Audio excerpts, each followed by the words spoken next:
We've learned that ionic compounds dissociate in solution, right? So that we get free ions in the solution instead of intact molecules or compound. This turns out to influence how things react in solution. And so our topic for this segment is looking at how reactions take place in solution and different ways we can write equations for reactions that take place in solution. At the end of the previous video, I was mentioning that if you take two ionic solids and mix them together, they usually don't react with one another.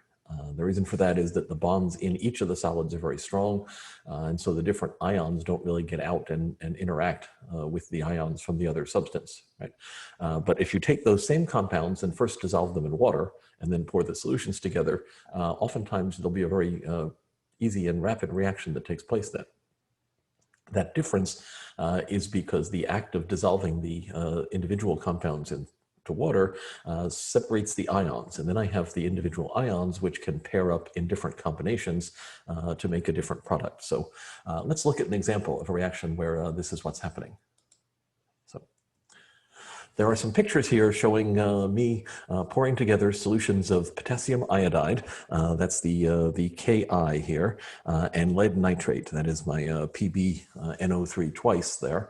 And so in the beaker, I believe it looks like I've got the lead nitrate, and in the test tube I've got the potassium iodide, because right before this picture, I guess that test tube was sitting in the other beaker there, which has the Ki label on it. Okay. First, let me point out both of those things are ionic solids, and potassium and iodine come from opposite sides of the periodic table, right? Potassium K is in group 1, iodine is in group 17, so that's a +1, -1 ion combination. In the lead nitrate, that NO3 in parentheses, that's a nitrate ion, and if you either remember or look up the charge on that, it's NO3 minus, so we could say that's got to be lead 2+ in there, because the +2 from the one lead ion counterbalances the 2 -1s from the nitrates. All right. If we had those things as solids, they would both just be ionic crystalline solids. If we mix them together, nothing would happen. We'd just have a pile of mixed together solids. Okay. When I pour the liquid in there, though, pretty much immediately in the bottom of the beaker, you can see a little cloud of yellow stuff starting to form. That is the product of our reaction here, okay? And that's lead iodide is what the product is going to be. When I've poured all of my potassium iodide in, we can see I have quite a bit of the yellow substance formed. I don't have a picture where we waited a long time to let this settle out, but if I did, that yellow lead iodide would actually fall to the bottom of the beaker as a solid, okay? So when that forms, it's not actually soluble in the water. That's why we can see the yellow color from that, is because that is the little cloud of the beginning of flakes of solid forming in there. And eventually that would just fall to the bottom of the beaker. That's what in chemistry words we call a precipitate. And this is called a precipitation reaction, where we mix together two solutions and get a solid product. And so what I want to look at now is ways we could write equations for this reaction, okay? If I asked you all to write an equation for this right now, the odds are pretty good that this is the equation you would write down. You'd write down your reactants and figure out what the products could be. I told you lead iodide, and so hopefully you then figure out that what's left after that is the potassium from the potassium iodide and the nitrates from the lead nitrate. We might realize that potassium is K plus and nitrate is NO3 minus, so it's just KNO3, and then we could balance the equation, right? This form is what is known as a molecular equation because it shows everything in the reaction as intact molecules. Okay, on the reactant side, it's got my Ki and my PbNO3 twice. On the product side, it's got potassium nitrate and lead iodide. This is the form of the equation that is sort of the most natural and that students tend to want to write. This is actually a form of the equation that a lot of chemists are not terribly fond of.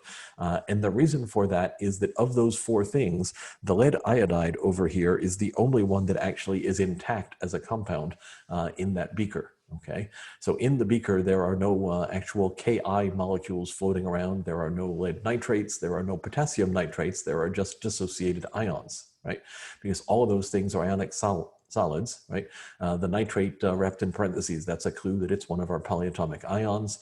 The potassium is from group 1, so we recognize that as wanting to be K+. The lead there is making lead 2+. That's a little bit harder to just know the charge of, but you could figure it out from the nitrate.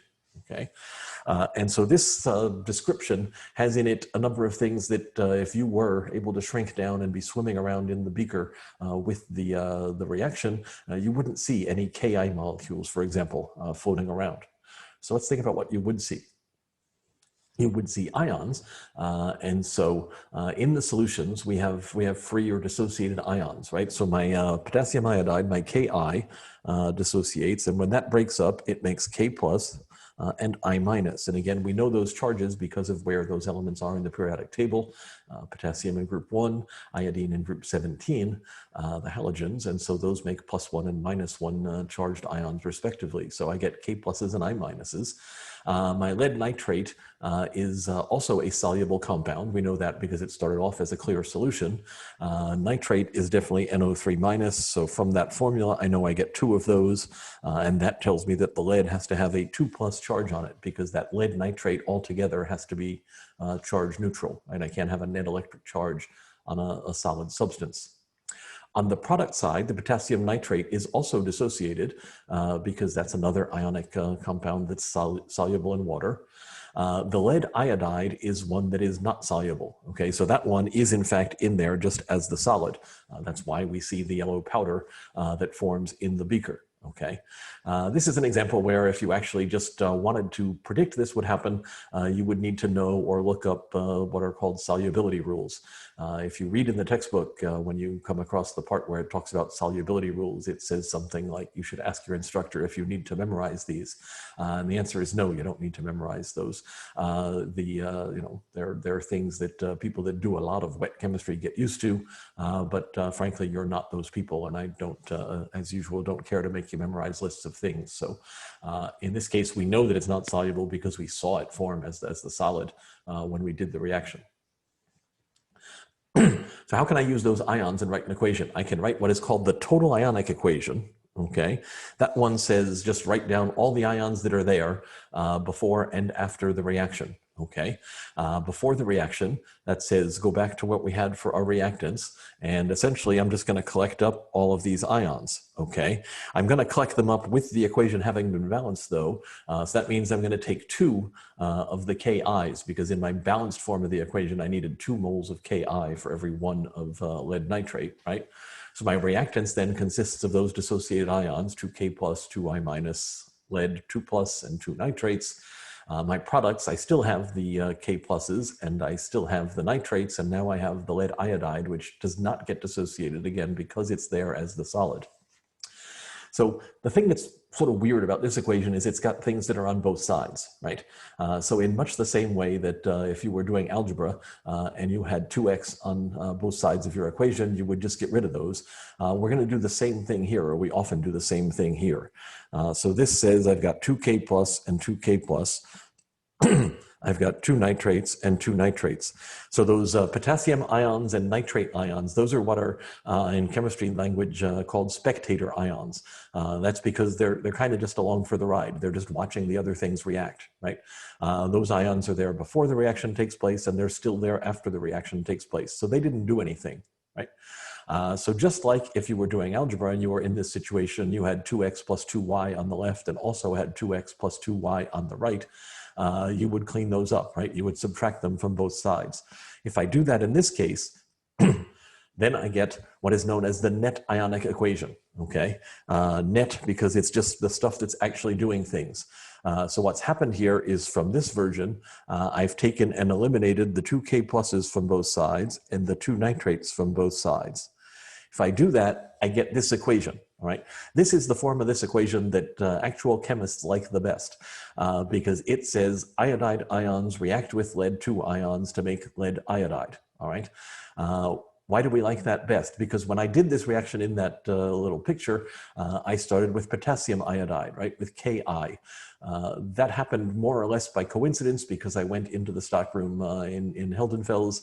I said I wanted to do that demonstration, and I needed something that had iodide ions in it, right?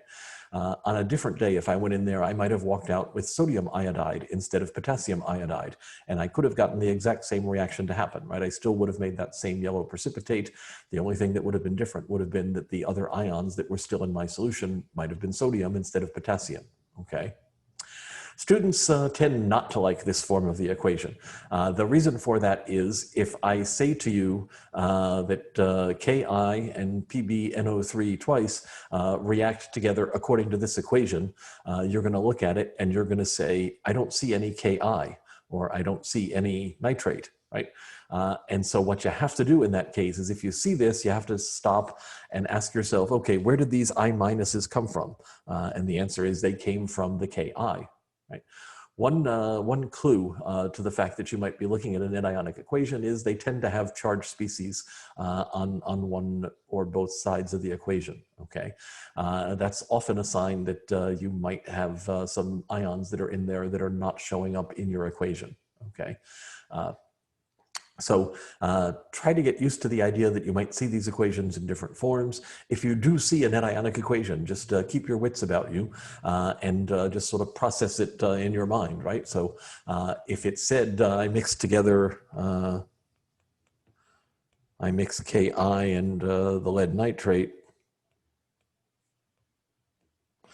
and if it said those get mixed together and the following reaction takes place, when you look at it, I would say, well, the Ki is where the I minuses come from, and the lead nitrate is where the leads come from, right? And then I could do my thinking and processing and calculating from there. So I just have to keep my mind focused and say, okay, obviously the potassiums are not showing in that equation. That means I'm looking at a net ionic equation because that means the potassium was a spectator ion and it got dropped out of that equation.